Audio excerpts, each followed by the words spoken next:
Welcome to RPG Maker News. I'm your host, Salik, and in today's news we have an MV plugin by Toria Kontan that allows setting the exact position of the enemy through node tags. An MV plugin by Isabella Eva that shows a simple description for enemies in battle. An MZ plugin by Gabriel Nascimento that adds a simple actor point system to leveling up. A pack of space backgrounds by Dione Matiriero. A beach and pool themed Tileset pack by Hatho Beast.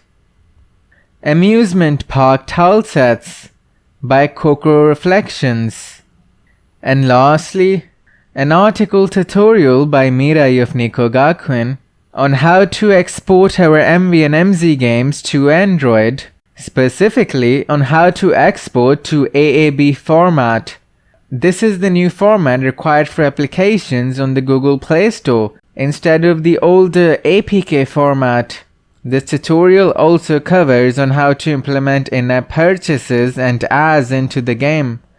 And that is all for today. Go back to game making now.